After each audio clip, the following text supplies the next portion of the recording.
బాతులు చూసా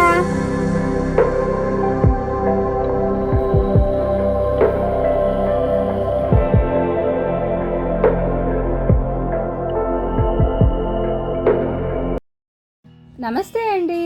రోజు రోజుకి టెక్నాలజీ ఎంతలా పెరిగిపోతుందంటే ఈ భూమి మీదే కాకుండా అతి తొందరలోనే మార్స్ మీద కూడా మనిషి నివసించేలా టెక్నాలజీ పెరిగిపోతుంది.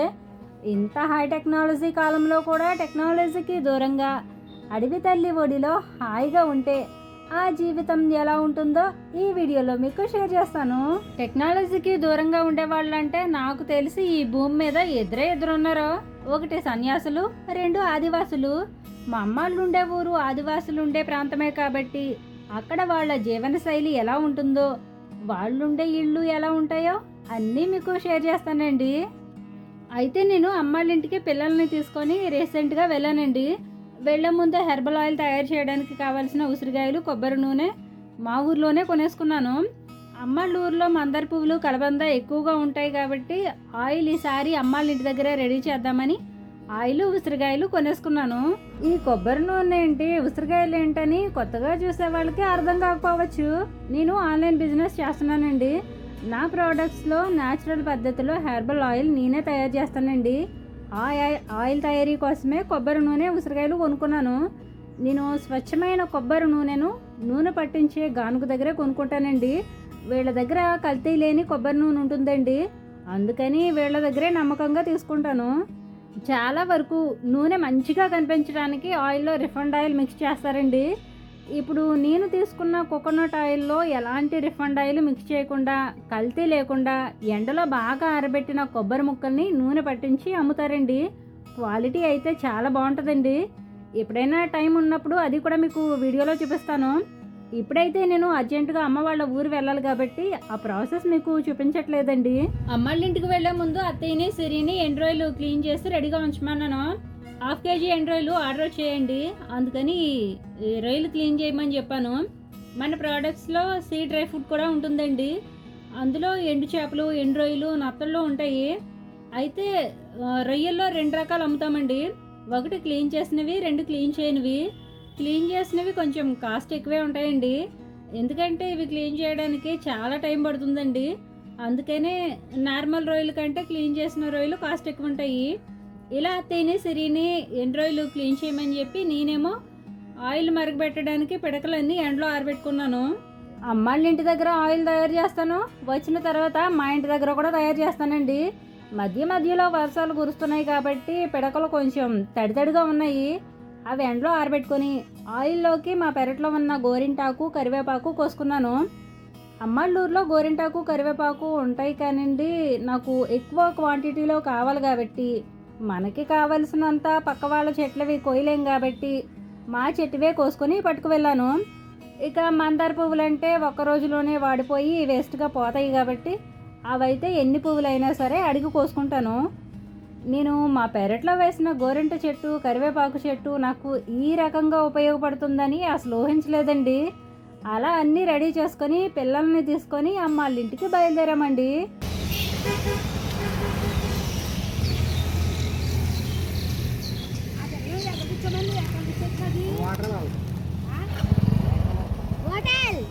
హైవే నుంచి నేను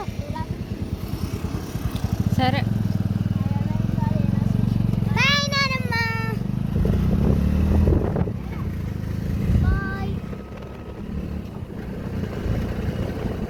అది ఆ కవర్ వద్దులే, సంచిలో వేసుకుంటారు కవర్.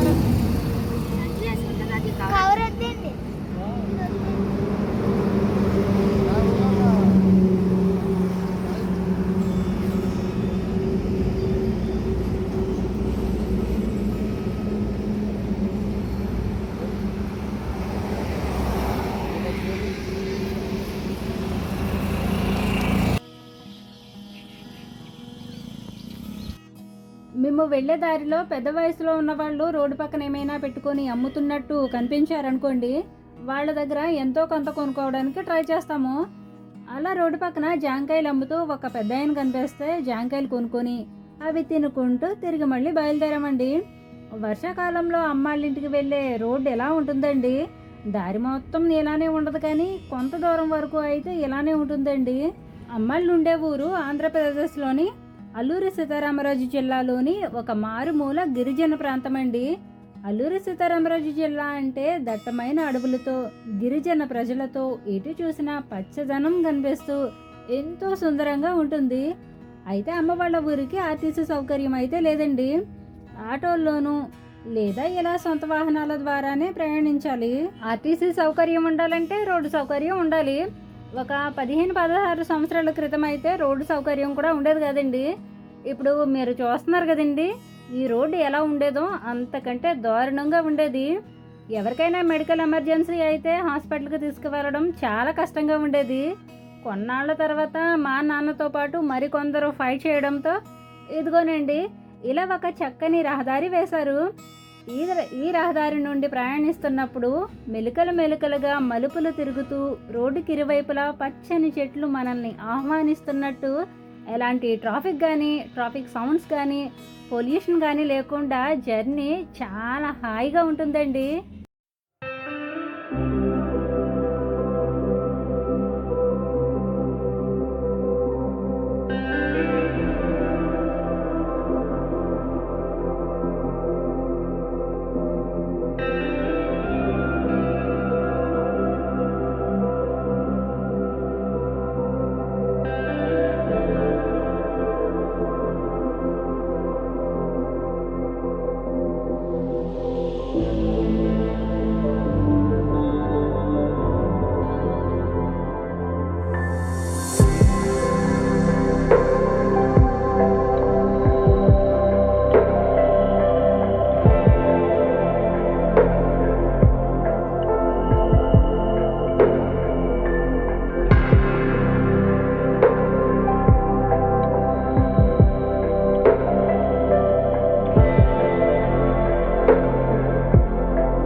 ఫైనల్గా అమ్మాళ్ళ ఇంటికి వచ్చేసామండి. వచ్చిన వెంటనే నేను ఆయిల్ తయారీ కోసం అలోవెరా క్లీన్ చేసి పెట్టుకున్నాను. అలోవెరా నేను అమ్మాళ్ళ ఊర్లోనే కలెక్ట్ చేసుకుంటానండి. ఈ ఆయిల్లో వాడే వనమూలికలన్నీ రెడీ చేసుకోవడానికి నాకు మా పిన్ని, మా అమ్మ, పిల్లలు కూడా హెల్ప్ చేశారండి. కలబంద శుభ్రంగా కడిగి పిన్నికి ఇచ్చేస్తే పిన్ని అలోవెరాలో ఉన్న జెల్ మొత్తం తీసేసింది. అమ్మ ఉసిరికాయలు దంచిచ్చింది. పిల్లలేమో మందార మొగ్గలు, మందార పూలు రెడీ చేసి ఇచ్చారు. ఇక ఈ సమ్మర్ హాలిడేస్లో మా పిల్లల రోజులు ఎలా గడిచాయంటే మరీ ఎంజాయ్గా అయితే గడపలేదండి. స్కూల్కి సెలవులు ఇచ్చిన దగ్గర నుండి ఇంట్లో నాకు ఏదో ఒక పని హెల్ప్ చేస్తూ ఇంట్లోనే ఉండేవాళ్ళు. అసలైతే మే నెలంతా పిల్లలు నేను అమ్మాళ్ళ ఇంట్లోనే ఉండేవాళ్ళమండి. ఇప్పుడు ఆన్లైన్ బిజినెస్ స్టార్ట్ చేశాను కాబట్టి సెలవుల్లో పిల్లలు అమ్మమ్మ ఇంటికి వచ్చే ఛాన్స్ అయితే మిస్ అయ్యారు. ఏదేమైనా వాళ్ళ ఆనందాన్ని కూడా దృష్టిలో పెట్టుకోవాలి కాబట్టి జూన్ 1st వారంలో పిల్లల్ని అమ్మాళ్ళ ఇంటికి తీసుకొచ్చానండి. అయితే 2 రోజులుండి నానిని మాత్రమే ఉంచి సిరిని తీసుకువెళ్ళిపోయాను. ఇద్దరిని వదిలేస్తే ఇంటి దగ్గర నాకు ఇబ్బందిగా ఉంటుంది కాబట్టి సిరిని తీసుకువెళ్ళిపోయాను. తర్వాత సిరి కూడా మళ్ళీ వచ్చిందిలేండి. ఈ సంవత్సరం సమ్మర్ హాలిడేస్కి చిన్న చెల్లి వాళ్ళ పిల్లలు కూడా వచ్చారండి. వీళ్ళు నా దగ్గర ఓ 10 రోజులు, అమ్మాళ్ళ ఇంట్లో ఓ నెల రోజులు ఉన్నారండి. సమ్మర్ హాలిడేస్ అంటే పిల్లలకి అమ్మమ్మ ఇంటికి విడదీరాని బంధం ఉంటుంది.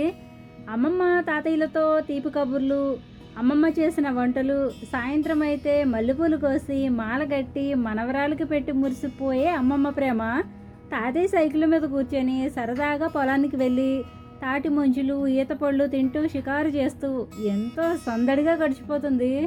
మా చిన్నప్పుడైతే మేము నానమ్మ ఇంటికి వెళ్ళేవాళ్ళమండి. చాలా వరకు అందరూ అమ్మమ్మ ఇంటికి వెళ్తారు, కానీ మేమేమో నానమ్మ ఇంటికి వెళ్ళేవాళ్ళం. అమ్మకి కట్నంగా అమ్మమ్మ వాళ్ళు కొంత వ్యవసాయ భూమి ఇచ్చారండి. దానివల్ల నాన్న వ్యవసాయం చేసుకుంటూ చిన్న ఇల్లు కట్టుకొని అమ్మమ్మ వాళ్ళ ఊర్లోనే సెటిల్ అయిపోయారు. నానమ్మ వాళ్ళ ఊర్లో మేము పుట్టాక ఒక 5-6 ఏళ్ళు మాత్రమే ఉన్నామండి. ఆ తర్వాత కొన్ని ఆర్థిక ఇబ్బందుల వల్ల అమ్మమ్మ వాళ్ళ ఊరు వచ్చేయాల్సి వచ్చింది. ఇక్కడ సిరి మందార మొగ్గల్ని రోట్లో వేసి దంచుతుందండి. మందార మొగ్గలు ఆయిల్లో అసలు తొందరగా మరగవండి, చాలా టైం పట్టేస్తుంది. అందుకని వాటిని దంచమని చెప్తే సిరి దంచుతుంది. ఇది వరకులా ప్రశాంతంగా వీడియో షూట్ చేయడానికి అసలు కుదరట్లేదండి. కంగారుగా రావడం, మళ్ళీ కంగారుగా వెళ్ళిపోవడం, ఇక్కడ ఉన్నంతసేపు ఇలా ఏదో ఒకటి రెడీ చేసుకోవడం, ఇంటికి వెళ్ళగానే మళ్ళీ ఇంటి దగ్గర ఏదో ఒకటి రెడీ చేసుకోవడం. ఈలోగా ఆర్డర్ పెట్టుకున్న వాళ్ళు పార్సిల్స్ కోసం మెసేజ్లు పెడుతూ ఉంటారు కాబట్టి తిరిగి మళ్ళీ వాళ్ళకి సమాధానం చెప్పకపోతే రిప్లై ఇవ్వలేదని ఎక్కడ తప్పుగా అర్థం చేసుకుంటారని అదొక టెన్షన్. అందుకే వచ్చిన నెక్స్ట్ డే సాయంత్రమే వెళ్ళిపోవాల్సి వస్తుంది. ఇది మా పిన్ని వాళ్ళ ఇల్లండి. మా పిన్ని మా పిల్లలకి చిన్నమ్మమ్మ కాబట్టి సెలవుల్లో అమ్మమ్మ ఇంటికి వచ్చినందుకు తన సంతోషం కొద్దీ చేతిలో డబ్బులు పెట్టింది. వెళ్తూ మా పిన్నితో మా అమ్మమ్మతో వెళ్ళి వస్తామని చెప్తే వెళ్ళేటప్పుడు ఇలా బండి ఆపమని సిరికి డబ్బులు ఇచ్చిందనమాట. నాని ఏమో వాళ్ళ అమ్మమ్మ ఇంట్లోనే ఉండిపోయాడండి. ఎంత కావాలా? 10 రూపాయలు వడ్డీ మరి. అలా తిరిగి మళ్ళీ ఇంటికి వెళ్ళేటప్పుడు దారి మధ్యలో ఒకరు పనసకాయలు అమ్ముతారని తెలిస్తే వాళ్ళ ఇంటికి వెళ్ళామండి. టెక్నాలజీకి దూరంగా ఉంటే ఆ లైఫ్ ఎలా ఉంటుందో మీకు చూపిస్తానన్నాను కదండి, అది ఇదేనండి. ఇక్కడ వీళ్ళు ఎండలో ఎండు చేపలు ఆరబెట్టినట్టు ఏవో ఆరబెట్టారు కదండి. ఇవి మ్యాంగో స్లైసెస్ అండి. సమ్మర్లో మామిడి పళ్ళు ఎక్కువగా ఉంటాయి కాబట్టి మామిడి పళ్ళు ముగ్గిన తర్వాత పైన ఉన్న తొక్క తీసేసి ముక్కలుగా కట్ చేసుకొని తడి లేకుండా పూర్తిగా డ్రై అయ్యే వరకు ఎండలో బాగా ఆరబెట్టుకొని ఆరిన తర్వాత డబ్బాలో స్టోర్ చేసుకుంటారు. అంటే వడియాలు ఎండలో పెట్టుకొని సంవత్సరం పాటు ఎలా నిల్వ చేసుకుంటామో అలాగే వీళ్ళు కూడా వీటిని సంవత్సరం పాటు నిల్వ చేసుకుంటారు. ఇక్కడ కనిపించే ఈ ఇంట్లో ఒక ఫ్యామిలీ ఉంటుందండి. ఎంత చిన్న ఇంట్లో వాళ్ళకి కావాల్సిన సామాగ్రినంతా ఎలా సర్దుకున్నారో లోపల ఎలా ఉంటుందో ఒకసారి చూసేయండి. ఈ ఇంటి వెనుక ఒక కొండ ఉందండి, చుట్టూ పచ్చదనం, మధ్యలో ఇల్లు, చాలా బాగుంది. ఇక ఇక్కడ చూస్తే తిను మామిడి పళ్ళన్నీ చెక్కు తీస్తూ ఉంది. వీళ్ళకి మామిడి చెట్లు చాలా ఉన్నాయండి. ప్రతిరోజు చెట్ల నుండి ముగ్గిన పళ్ళన్నీ రాలుతూ ఉంటాయి. అలా రాలిన పళ్ళన్నీ వేస్ట్ చేయకుండా ముక్కలుగా కట్ చేసుకొని ఎండలో ఆరబెట్టుకుంటారు. నేను ఇలా వీడియో చేస్తుంటే వీళ్ళ బాబు మమ్మల్ని చూసి భయపడుతూ దాక్కుంటున్నాడు. కొత్త వాళ్ళం కదండి, ఫస్ట్ టైం చూసి భయపడుతున్నాడు. తర్వాత కొంచెం భయం తగ్గి నార్మల్గానే ఉన్నాడులేండి. ఇక్కడ పైన చూస్తారా, వీళ్ళకి కావాల్సిన వంట సామాగ్రినంతా ఇలా పైన పెట్టుకున్నారు. వీళ్ళకి ఒక ఫ్రిడ్జ్ కూడా ఉందండి, అలాగే ఒక గ్యాస్ స్టవ్ కూడా ఉంది. వేడి నీళ్ళ స్నానానికి, అన్నం వండుకోవడానికి పుల్లల పొయ్యి వాడతారనుకుంటా, మిగతావన్నీ స్టవ్ మీద వండుకుంటారేమోనండి. ఇక్కడ పెట్టెల్లో వాళ్ళ బట్టలు ఇంకా ఇతర వస్తువులన్నీ వాళ్ళకి ఎలా వీలుగా ఉంటే అలా సర్దుకున్నారు. తిన మాత్రం పేలర్తో కట్ చేసినట్టు కత్తితో పైన ఉన్న తొక్క భలే కట్ చేసిందండి. నాకైతే వీళ్ళుండే ప్లేసు చాలా బాగా నచ్చేసిందండి. చక్కగా పొలం పనులు చేసుకుంటూ కోళ్ళని, బాతుల్ని, కుక్కల్ని పెంచుకుంటూ బయట ప్రపంచంతో సంబంధం లేకుండా, ఎలాంటి టెన్షన్స్ లేకుండా వాళ్ళకున్నంతలో హ్యాపీగా ఉంటూ ఎంతో ప్రశాంతంగా జీవిస్తున్నారు.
ఇప్పుడు మీరు చూసిన ఆ తాటాకుల ఇంట్లో వాళ్ళు నిద్రపోతారటండి. వంట వార్పు అంతా ఫస్ట్ చూపించిన ఆ ఇంట్లో చేసుకుంటారటండి. ఇక ఇందులోనేమో వాళ్ళు పెంచుకునే కోళ్ళు, బాతులు అన్నీ ఇందులో ఉంటాయి. ఇదంతా వాళ్ళ తోటండి. ఎక్కువగా ఇక్కడ మామిడి చెట్లు, జీడి మామిడి చెట్లు ఉన్నాయి. మా ప్రాంతంలో ఎక్కువగా ఉండేవి కూడా ఇవేనండి. మా చిన్నప్పుడు మేముండే ఇంటి వాతావరణం కూడా ఇలానే ఉండేదండి. కాకపోతే మా చిన్నప్పుడు మా ఊరికి కరెంటు సౌకర్యం కానీ, రోడ్డు సౌకర్యం కానీ ఉండేది కాదు. కానీ ఇప్పుడు టెక్నాలజీ పెరిగిన తర్వాత ఎంతటి మారుమూల ప్రాంతమైనా సరే కరెంటు సౌకర్యం, రోడ్డు సౌకర్యం రెండూ ఉంటున్నాయి. నేను నా చిన్నప్పుడు ఫస్ట్, సెకండే నానమ్మ వాళ్ళ ఊర్లో చదువుకున్నానండి. 3rd క్లాస్ నుండి 8th క్లాస్ వరకు ఈ ప్రాంతంలోనే చదువుకున్నాను. అంటే అమ్మమ్మ వాళ్ళ ఊర్లోనండి. ఇలా పల్లెటూరులో ఉండేవాళ్ళని, మీకు పల్లెటూరులో ఉండడం అంటే ఇష్టమా లేదంటే సిటీలో ఉండడం అంటే ఇష్టమా అని అడిగితే చాలా వరకు సిటీలో ఉండడమే ఇష్టమని సమాధానం ఇస్తూ ఉంటారు. ఇక్కడ లేనిదేదో అక్కడేదో ఉందని ఊహించుకొని తెలిసి తెలియక అలా అంటారేమో కానివ్వండి, నిజానికైతే పల్లెటూరులో ఉంటేనే జీవితం ప్రశాంతంగా ఉంటుంది.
బాధాకరమైన విషయం ఏమిటంటే, బతుకు తెరువు కోసం ఊరు వదిలి సిటీకి వెళ్ళిపోయిన కొంతమంది వాళ్ళ అదృష్టం కొద్దీ సిటీలో మంచి పని వెతుక్కొని సిటీలోనే సెటిల్ అయిపోయిన వాళ్ళు కొన్నాళ్ళ తర్వాత సొంతూరు వచ్చి ఊర్లో ఉన్న వాళ్ళని కించపరిచే విధంగా మాట్లాడుతుంటారు. బ్రతకడానికి ఇక్కడే ఉంది, సిటీ వస్తే మీకు మంచి పని ఇప్పిస్తానని, సిటీలో అయితే అలా ఉంటుంది ఇలా ఉంటుంది, బోలెడంత డబ్బు సంపాదించవచ్చని ఎన్నో మాయమాటలు చెప్తూ ఉంటారు. వాళ్ళు మాటలు నమ్మి సిటీకి వెళ్ళిపోయిన వాళ్ళు చాలామంది ఉన్నారు. తీరా వెళ్ళిన తర్వాత వీళ్ళను ముక్కు ముఖం తెలియని వాళ్ళ దగ్గర పని వాళ్ళుగా పెట్టేస్తుంటారు. అలా పని ఇప్పించినందుకు వీళ్ళ దగ్గర, పనిలో పెట్టినందుకు ఓనర్ దగ్గర ఎంతో కొంత కమిషన్ తీసుకొని మెల్లిగా చేరుకుంటారు. ఆ తర్వాత సొంతూరు తప్ప పక్క ఊరు కూడా ఎలా ఉంటుందో తెలియని అమాయకులు ఎన్నో సమస్యల్ని ఎదుర్కొంటూ ఎన్నో బాధలు పడుతూ ఉంటారు. ఓకేనండి, తిను చక్కగా పళ్ళన్నీ చెక్కు తీసేసి మధ్యలో టెంకను తీసేసి ఒక ఫ్లవర్ షేప్లో వచ్చేలా మామిడి పండు కట్ చేస్తుంది. వీటినే బయట ఎండలో ఆరబెట్టిందనమాట. అయితే వీళ్ళు ఈ మామిడి పళ్ళను ఎలా స్టోర్ చేసుకుంటారో అలాగే వేట మాంసాన్ని కూడా పొయ్యి దగ్గర నిల్వ చేసుకుంటారండి. అది నేను ఇందాక గమనించలేదు, ఆ తర్వాత కనిపించింది.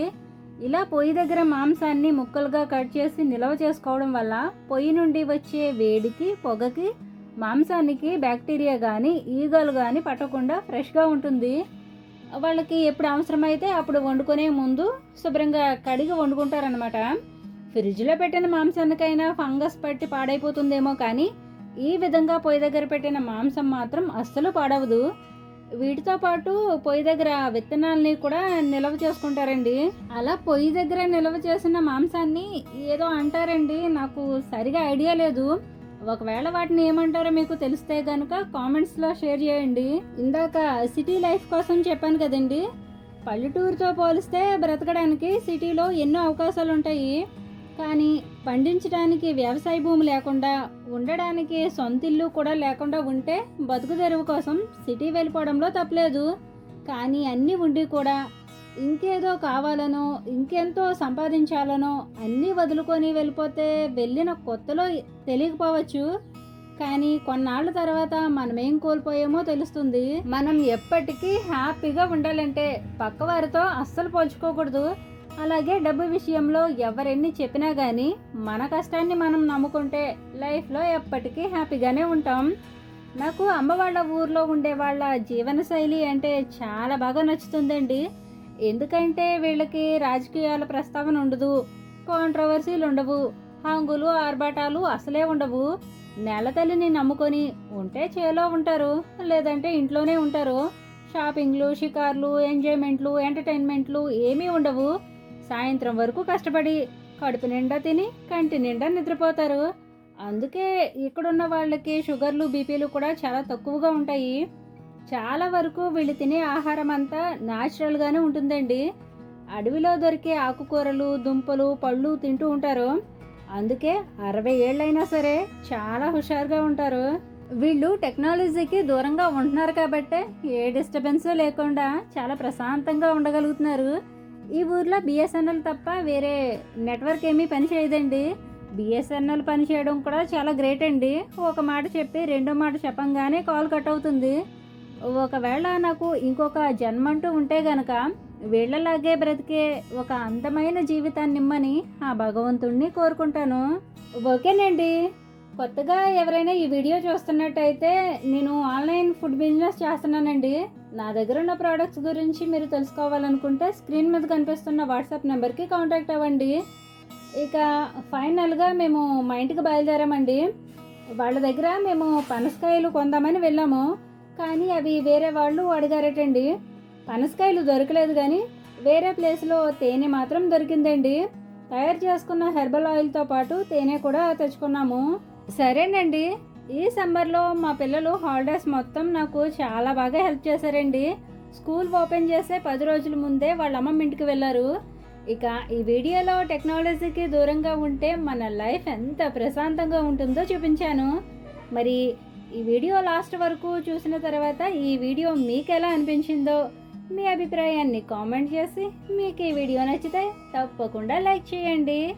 మరో మంచి వీడియోతో మళ్ళీ వస్తాను. ఉంటానండి. నమస్తే.